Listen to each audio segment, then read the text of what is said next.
Says we're going live and it says I might have sound. All right.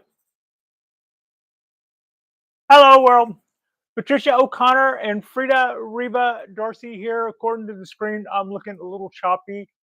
I would sort of expect that to be the case, given what I've seen of the videos that I've been liking to watch lately. Everything I've seen on the left coast has been everybody I follow has been doing videos out here for the different videos that I follow. All their stuff's been choppy, and I think looking at my screen, it looks like that I might be a little choppy too. But here is Patricia and Frida Reba Darcy. And what we have tonight is this is going to be a tricky show. We're going to make we're going to earn it tonight. We're going to earn it. This is my Litterati Japanese black pine. It's a rather tall tree. I have almost done this show on two other occasions, and on two other occasions, I have put off rearranging the furniture to try to fit this tree into frame. Which basically, what I'm saying is, I had to move camera to the other side of the room without having a bunch of furniture in the foreground. So, yeah, everybody had to kind of move over this guy. And it's been a little while since I've done any work to it. Tonight I'm going to start at the top, and what I intend to do is to remove some candles, and I also intend to do any cleanup while I'm there. It seemed like I would know that by now, whether I need cleanup on the top of the tree. Hi, Lee. How are you? Um, it seemed like I would know whether or not, that tree would need any cleanup up there. But like I said, this is the tree I refer to as the tall drink of water. I very seldom see the crown of this tree. I don't see the top of this tree as frequently as I see some of my other trees. Kind of like my cork bark oak, I very seldom ever see a view of that tree looking down over the top of it. So to have it even this close, to have it not quite as tall as me, when I stand up, it'll be and look down there. That'll be like the first time I've seen it in a couple of months. What I'll have to do in there is do a little bit of cleanup, and then we'll go down a level. We're gonna also check and see if our wires. I've wired all of those branches to make sure all of those little clouds were all those pads were all doing what I wanted them to do. So we'll go in there, remove a candle across the top, do a little bit of cleanup, check on our wire to see if it's acceptable, biting in, not biting in, whether or not it's been knocked around by a klutzy Pat before she had to run off to work with a big old huge watering can. We'll make any cleanup up there, and then having done that, we'll go down a level, all the way down to the bottom here and below. I've got a little bit of clover in the pot, and I've got an embarrassment. I've got an embarrassment of riches when it comes to root growth sticking out of the bottom of this tree. So I would rather, at one point I thought I should clean that up first because the tree's almost a little rocky because of that. Instead, I went, no, we want to start at the top. I think that's the way to go, and we'll start at the top and work our way back down into this comfortable leisure position you see me in now. And then I've got an arsenal of tools. I basically called all hands for this. I've got cheap scissors, medium scissors, stainless scissors, good Japanese scissors, uh, good wire pruners, good wire cutters, cheap wire cutters. I've got a trowel in case I need to rake the roots off the bottom. I've got some stainless scissors in case I need to just go in there with some scissors and start cutting dirt. That's what my stainless scissors are for. And I've got some bamboo, and I've got some weenie scissors. And I also thought I might want to rake the roots off the bottom of the pot because it looks like I'll let some roots get kind of thick. Frankly, I'm kind of thinking I might have a blockage in the drain hole. I haven't really been rocking the pot around to look at it, but this is the plastic chisel. It's the kind of thing you would use to work on the trim for an automobile when you didn't want to scratch it up or something. But I'm thinking that this would also maybe help me to rake any just in case I need help raking anything off the bottom of this pot, and I don't want to do it with the metal scraper or a paint scraper or something like that because I like this pot. So I've got kind of a ridiculous arsenal of tools tonight. I didn't want to just have some idea off the top of my head mid show and go running off frame for it. So with all of that said, and most of Frida's per diem doled out, I guess I should give up the last of it, and we can get and I can get started. I'm just going to stand up and we'll start.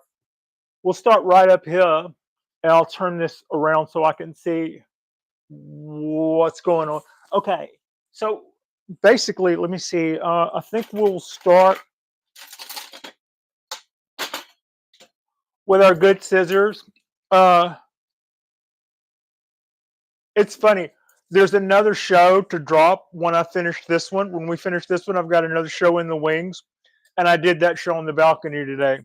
And today, this is a pair of Japanese bonsai scissors, and I was reaching up to do something while I was sitting down, and clumsy me, I dropped them. Boom, and you can hear them hit. And where I was sitting, I just looked. They landed, and reached down and got them. They were sticking. They were sticking in concrete like that. In concrete. And when I reached down and pulled them out, they went. Yeah, those are, kind of cool and unfortunate, but I can't see anything on them from the concrete. But the concrete, not so much. I can see where they got stabbed by scissors. These are some really, really tough. They survived my clumsiness and among other things. So this tree, oh, let me tell you about this tree. This is, and like I said, it's a tall drink of water. I can't, kind of hard for me to see over the top of it even still. But I've had this tree for a couple of years now, and I got this tree at an auction at a bonsai club in a couple of years ago, and I have really enjoyed bringing this tree along. I don't feel like I was bringing it along. Was at a really nice state of refinement when I got it, and I got that. So I don't feel like I'm, to say that I'm bringing it along but I have made some changes. When I got the tree, you can see this is the apex, but there was another branch that came right here and did the same. Except I realized that what I was looking at was the bar branch, and I kept it. It took me a minute looking at it, and go, I like that, but that's the bar branch, and I kept it like that for a while. But there came a point where I said, yeah, and at some point that will start leaving a mark like a bar branch, and then that's what we'll have there. That's what that will be. So, um, good, good, Patricia. So I did. So I chopped that off and cleaned it up, and this tree has been really a lot of fun to bring along. I haven't had to do a whole lot to it, just feed it, and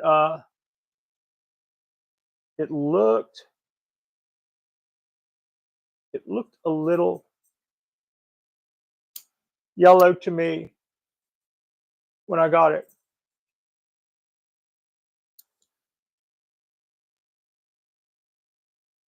But it greened up really fast. It was trying to remember. I don't know now. I don't remember when the auction was, what time of year that might have been. It might have been a long time in between feedings, which would which would explain the yellow.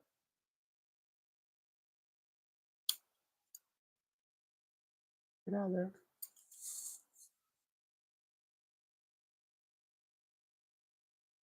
I've got the pot propped up underneath with bamboo wedges because ooh, because it had so many roots down there that the pot would rock around on all that stuff. So I've got it wedged up so that it will sit still. I've got a small cluster in here. I'm just gonna take a second and clean these up a little more.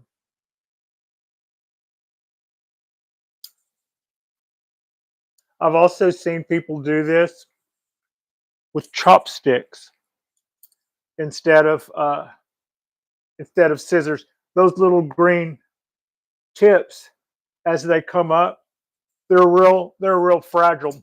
You can just snap them like snapping a green bean or something. They'll do that quite readily. So where you see me trying to work my scissors in there to be careful what I'm cutting and that I don't cut any needles. You see some of these kids in Japan who have been doing this since they were 6, go in there with chopsticks and they'll see a branch with all of these clusters and they'll go bloop, bloop, bloop, bloop, bloop, bloop. They just grabbed them and turned them sideways and snapped them, grabbed them, turned them sideways and snapped them. And if they grab a needle doing that, all they're going to do to it is bruise it, which is not good. But they won't have gone through there with their scissors and super fast and cut something or sheared off the top of a bunch of needles around the bud that they were cutting, which is really obvious later when you see that you've done it. Sometimes you don't see it right at the time you do it, but you do see it later when you got a little flat top where that bud used to be.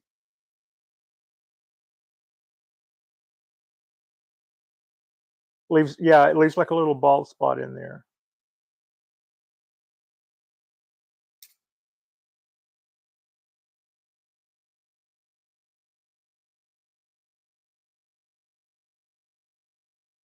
Okay, we're okay there. We're okay there. Get that guy. There's many different ways of doing these buds. Candle cutting. This is candle cutting, what we're actually doing here. You'll hear people will go through and say, where you're going to go through and do the dominant buds first, and then a week or two from now, we'll go through and we'll do all the dominant buds, and we'll come through in another week or so and do the buds that are behind those, a little weaker than those. We'll do all of those. And in another week or two, we'll come by and we'll do most, maybe not all, of the weakest buds. And you'll hear people swear by that as a method. Their theory is kind of the same one that I was just preaching when I was talking about early buds in our show the other day on the way that I do unrefined pines. When it comes to the refined pines, I'm going to go with what I was taught. And I like his pine work. And I've asked other people whose opinion I trust, but hadn't heard their view on this. And across the board, I hear a lot of the same things.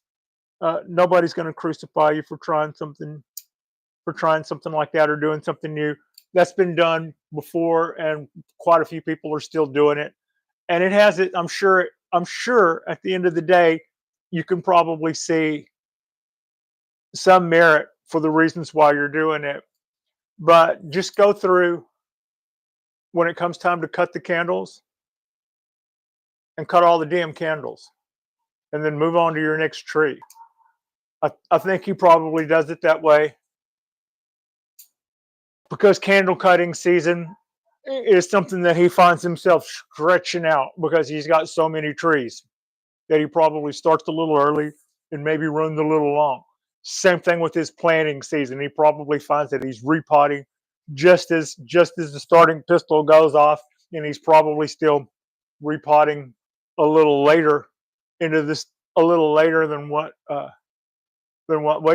maybe he preaches. That's you'll see that in a lot of nurseries.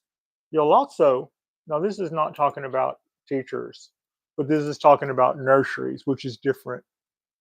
You'll see people who have bonsai nurseries do things that they will preach against in their training, and they're doing it this way because the tourist bus is winding its way down the street, and they're trying to make the tree look really great for that bonsai show that's about to happen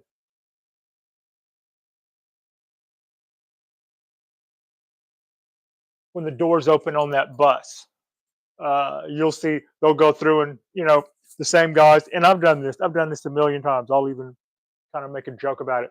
The same people that will tell you never to cut the candles will see an opportunity to make a great display out of that tree and think, well, if everybody sees this tree looking really, really, really, really dapper looking, uh,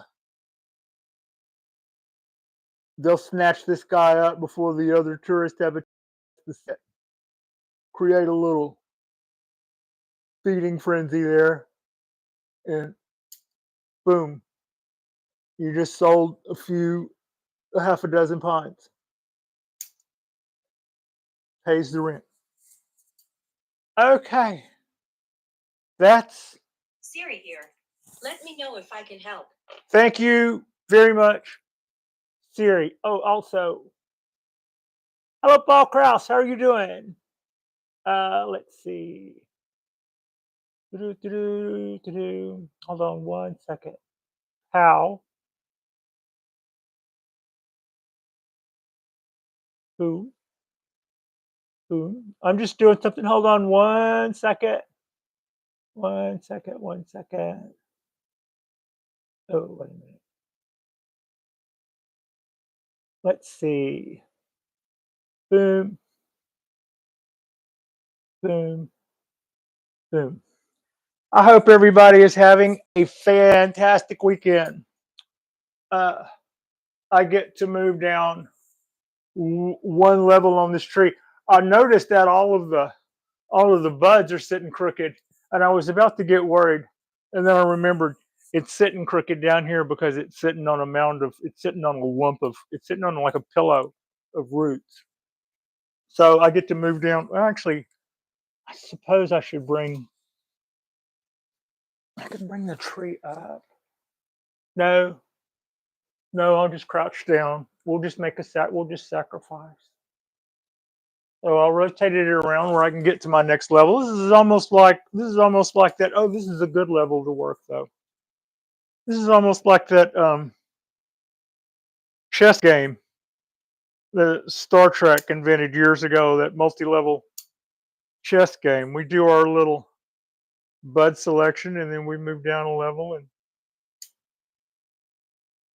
kill a few pawns, and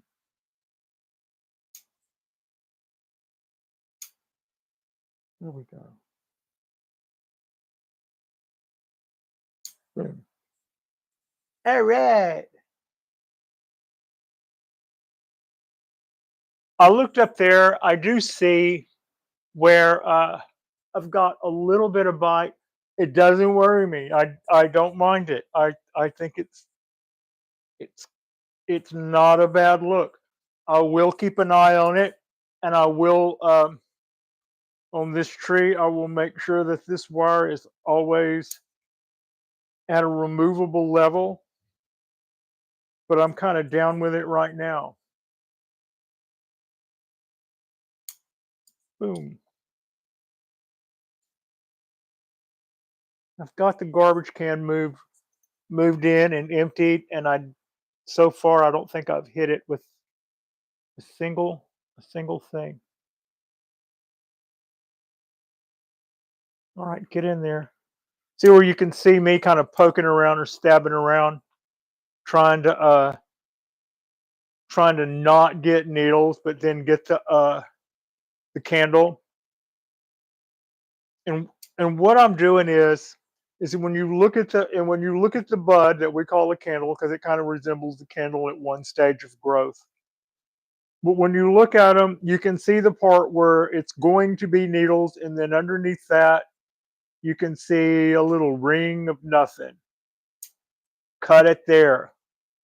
That little ring of nothing. Get that guy. Boom, boom. Now,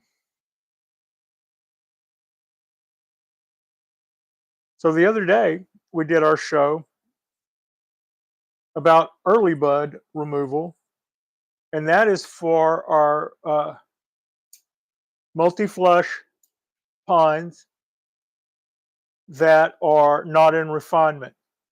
And the reason we do those candles, to repeat that little thing, is to keep the tree from getting too big, to keep it compact, to keep the inner nodes small.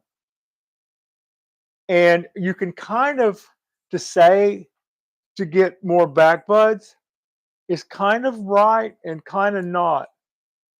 What do you mean? Well, there's several ways to get more back buds. One way to get back buds is to cut your candles, and you will get a fairly predictable flush of back buds at a certain time at a certain place. The time, about 3 weeks after you cut that candle. The place, where you cut that candle. What's another way to get back buds?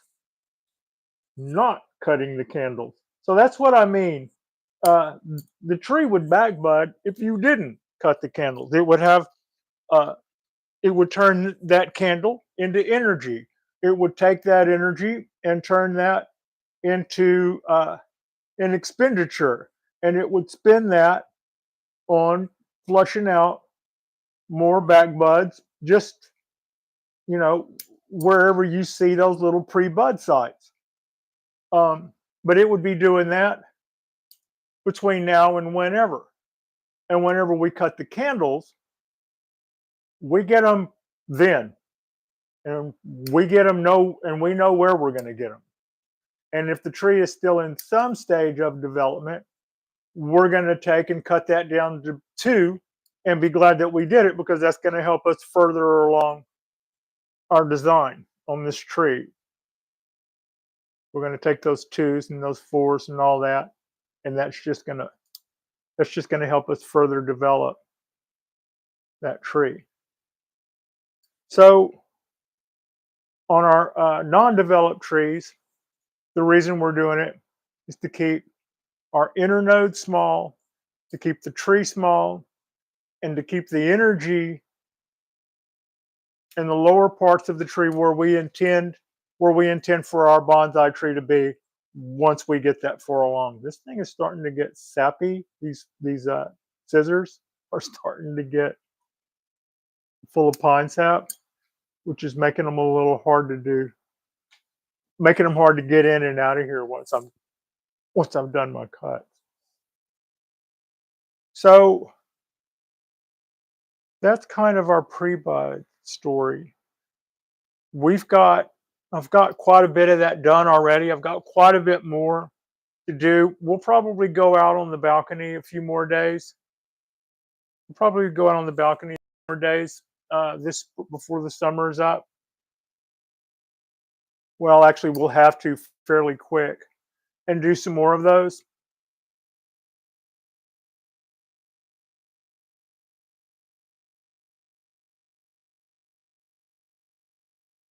I had planned to do this show a couple of weeks ago, and I brought the tree in and I tried to frame up the shot, and I saw that I was going to be moving.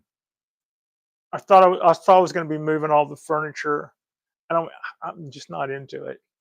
Just and it wasn't that I wasn't into moving the furniture to do the show. I am. It wasn't totally that. It was that I wasn't sure that I wasn't going to commit myself to wrecking the house, and I still wouldn't get the shot. I wasn't 100% sure that was going to do it, and I'm like, yeah, let's just. I have another idea. Let's go that way. And I was pretty happy I did. It was a good show. But I had this on the back burner, and I waited until I had to tear up half the living room for another reason to decide to throw this tree back in here. You may notice the tree sitting crooked. It's everything's sitting crooked because it's sitting on this big lump of roots down here. I keep wanting to straighten the branches and stuff, and then I have to remember that don't do that until you get the tree to sitting level. Anyway, so yeah, I had planned on doing this show several weeks ago, but was hesitant to see whether or not this would actually facilitate the shot because the tree's so big. And I knew I was going to be standing over it for part of this show, and then I'm going to be down really low during the other part of it, and that made for like I said, my furniture logistics. I had to move a bunch of stuff out so I could move camera way back to the other side of the room without having a bunch of furniture in the shot. But then I also have to worry about. Well, frankly, I'm not sure how all this wardrobe works out. I have to worry about that too. Um, you don't when you're working up high, that's that lends itself to one shot, and then when you're working down around waist high, that lends itself to another. And the last thing you need is wardrobe malfunctions or cracking into a mic without meaning to over something that you hadn't thought of whenever you start shifting stuff around. There's a lot of movement on this. I'm just kind of working my way down and seeing how it goes. This guy is just making a lot of candles. Some of these, I got everybody. I guess I got everybody. All right.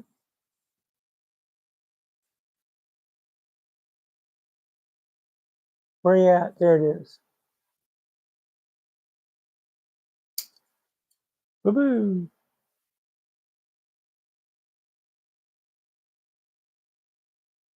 So Frida and I had a really good day today.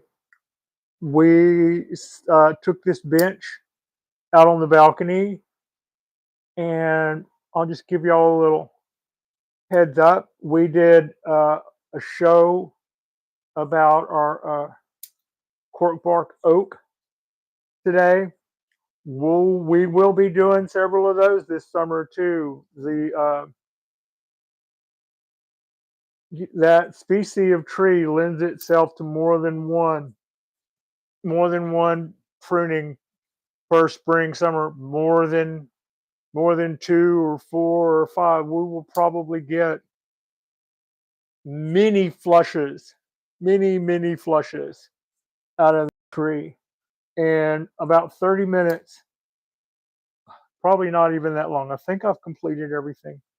About 30 minutes after we're done with this one, I'll drop today's video. I like our Saturday day videos that we do out on the balcony. I think a lot of times they're some of our prettiest work. Whenever because the balcony looks nice when it's all lush and stuff. And um, kind of luck, I guess. I like I like our artificial lighting. I didn't have to like it. It had to do a job. It wasn't. I didn't buy it for effect. But having seen it, it is a lot prettier than a lot of the artificial lighting I've seen. I happen to be partial to near near daylight, near sunlight looking stuff, and so yeah. Um, I have to remember the tree's leaning. The tree's leaning, Pat. Stop trying to straighten it out. Okay, so that's got us back down to comfortable level.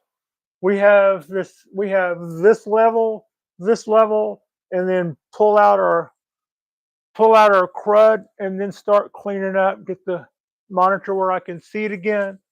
Now, you can kind of tell this is a different set. It may not look really different on your side, but I didn't do all of this just so I could be this little on camera. just so y'all know, it's yeah.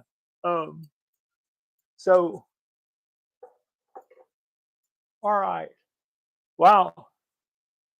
Save the busiest part for last. This bottom down here, I thought I would see, maybe kind of a little weaker tree, but the stuff we did last year is paying off. I would say the bottom of this tree has excellent, excellent energy, and I'm really happy. I'm really happy with the way everything's looking. Also, these candles are farther along than they were at the top. I don't know. I don't know what that means. I mean, I kind of do. I kind of know that the top is much closer to my lights. This this tree sits at a table about waist high, and the top of the tree is over my head. So I don't always fully see what's going on up there. I mean, I kind of look from down below and make sure I don't see anything discolored or. And indeed, when I got up there and looked, everything was. When I did get a chance to look, everything checked out. It was pretty good. But what I am surprised to see is the bottom part is the easiest. The candles down here are they're all dominant candles, and not at all hard to find compared to some of the top. I mean, I had a dominant candle just about on every limb up there, but I also had weaker buds. This guy has these buds down here are way more robust looking. Be still.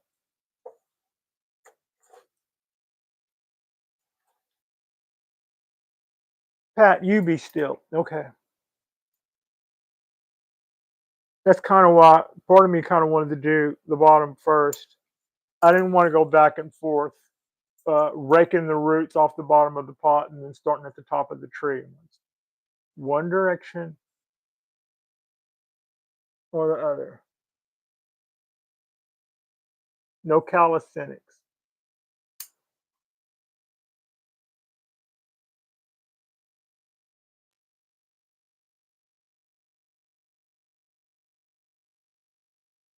Okay, all right.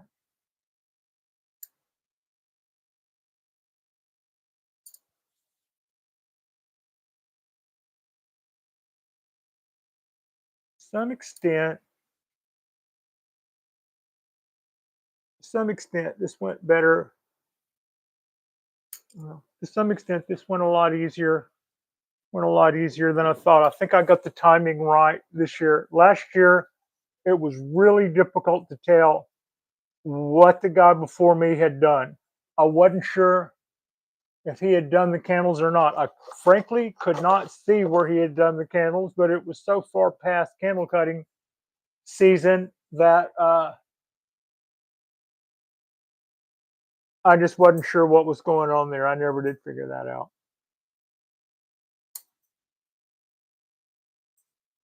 So we did candles last year, and I felt like to mix results. I didn't know whether or not I was doing that to a tree that had already had its candles cut super early, but I couldn't see where any cut had been made.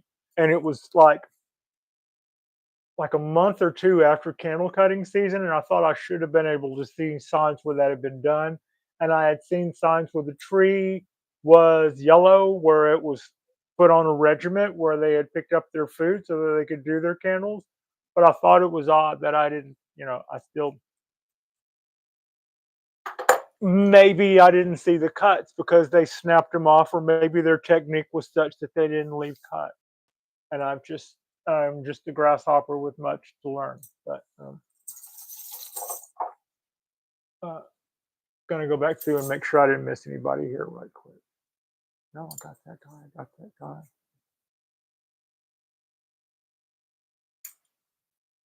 Okay. Gonna walk back through the other way, see what I missed and where they are. There's one.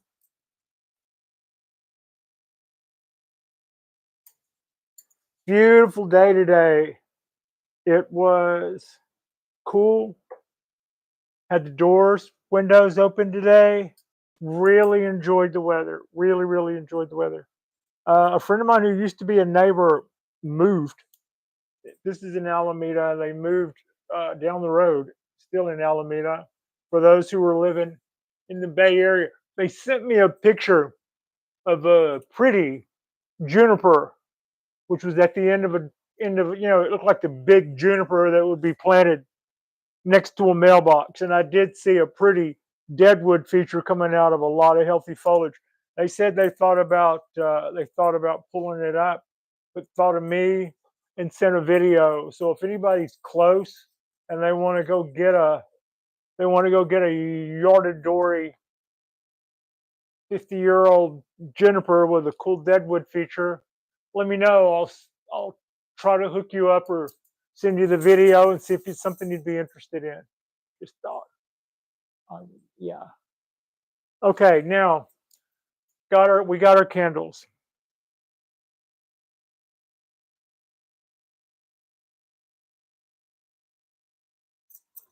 Oh, what is the material tag hanging on the tree? I forgot. That was when it was last repotted. The metal tag on here was when it was last repotted. And that was from the guy I got the tree from. All right, so this is kind of like, well, I can stall a little bit longer and pull this little bit of clover out of here. But I'm about to have to kind of roll this tree on its side and go in there and do some kind of like, yeah, that's a lot of growth here. I'll let that get a little out of hand. And that's why I panicked and grabbed all this extra stuff. Can I do this without smacking my goddess there?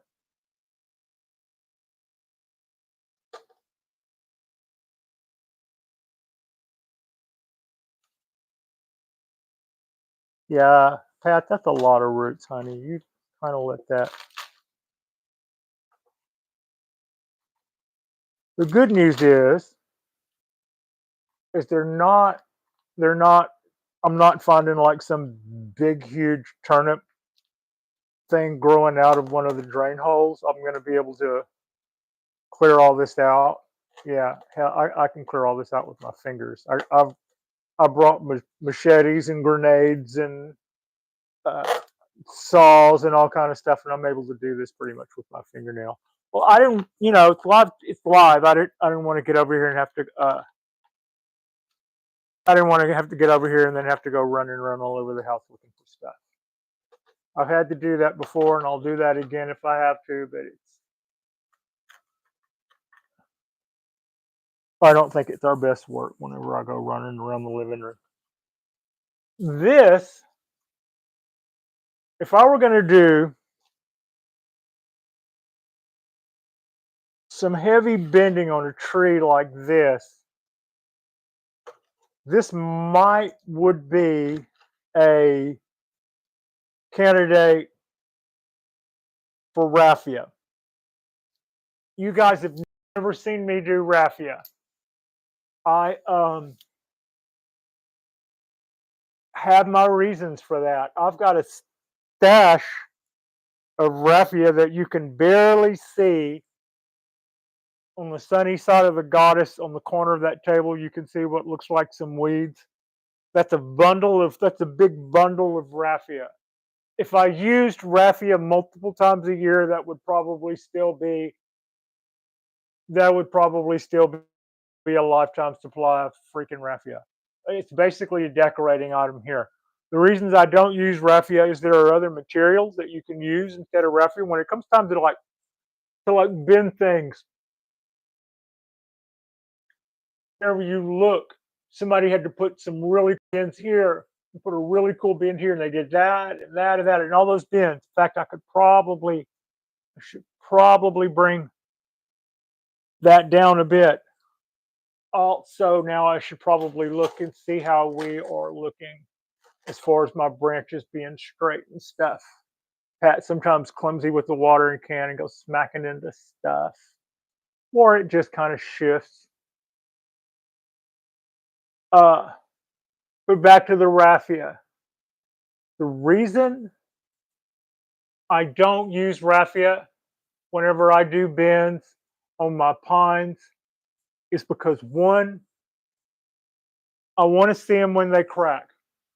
If you look, if you were to look at the top of every one of those bins, somebody made that bin. They put heavy wire on it, and they made that bin, and you can see on the shoulder a crack on every one of those. And I guarantee you, and that's no fault.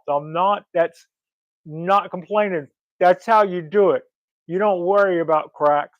You put a wire on a limb like that, and you start bending it, and then you know that you've got a ways to go. And when you see a tiny little crack form, that tells you that you've got a little ways more to go. And when that crack opens up, that tells you that you should probably consider stopping right about there, unless you're just a scotch away, and then watch that crack close.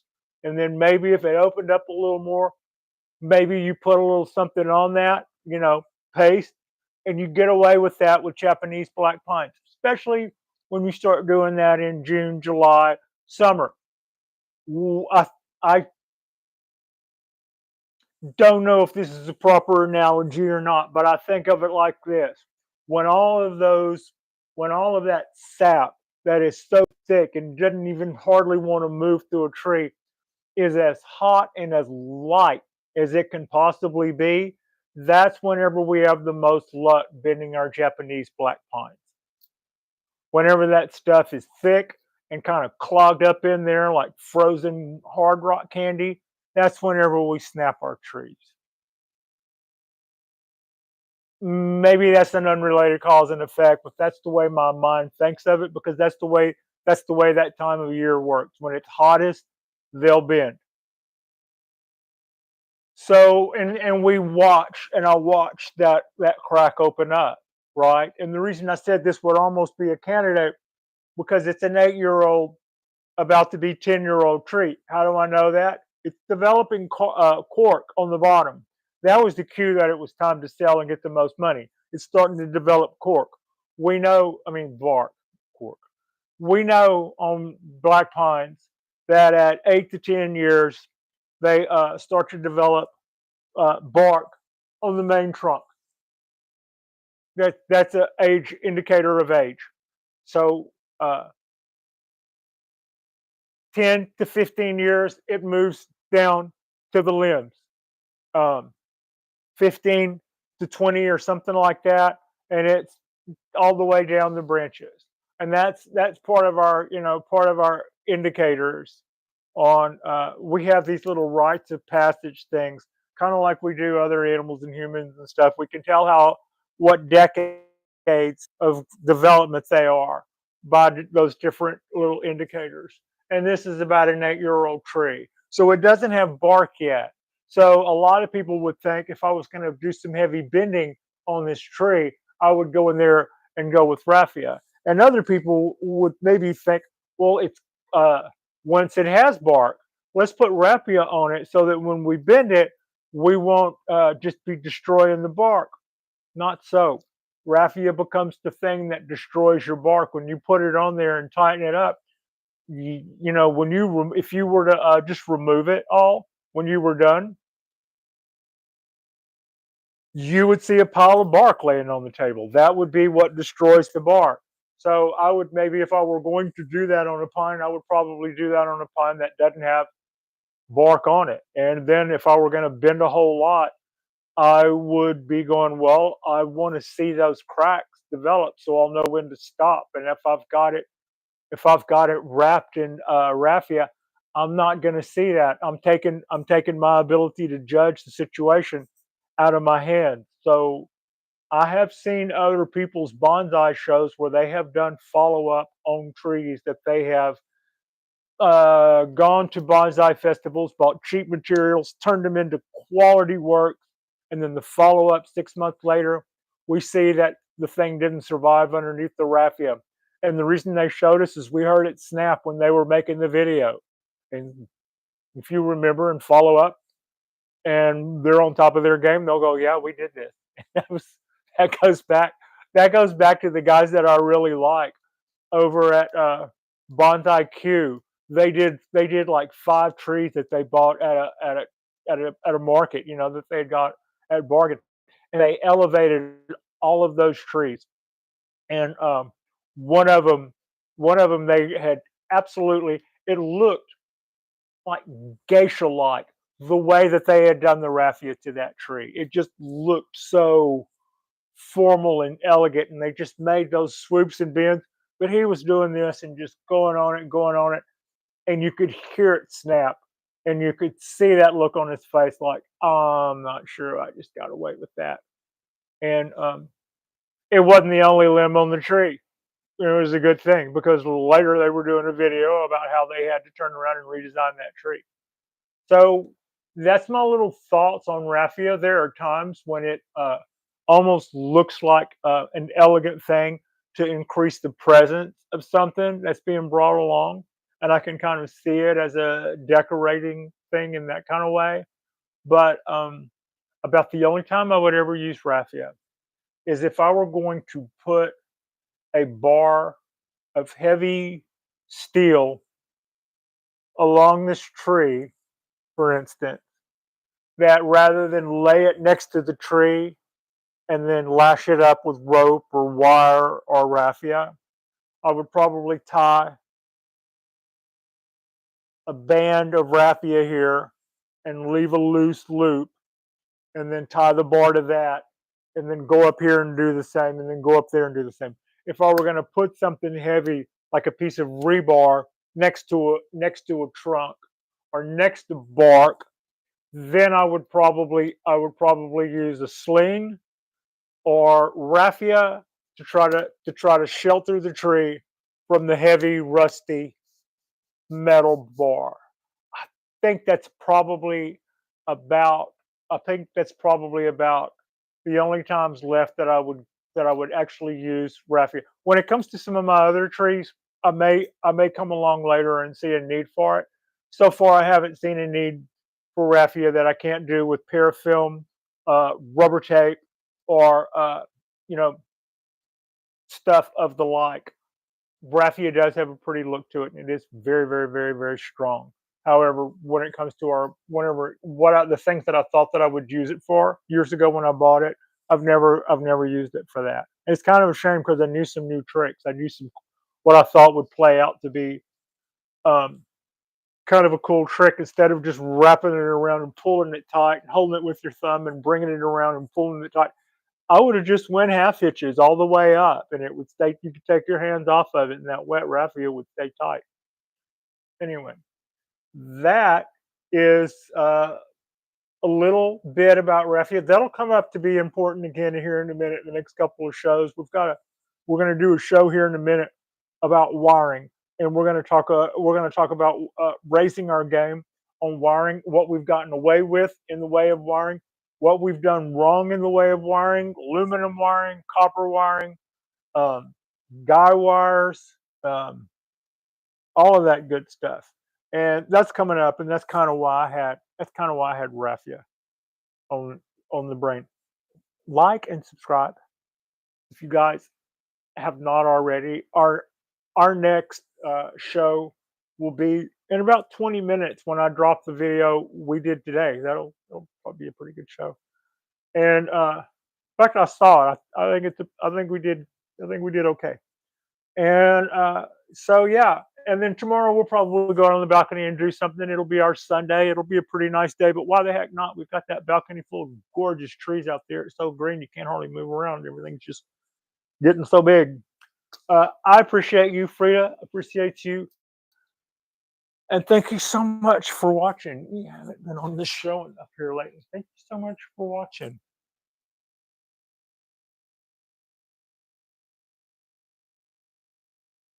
Yeah, thank you. Thank you.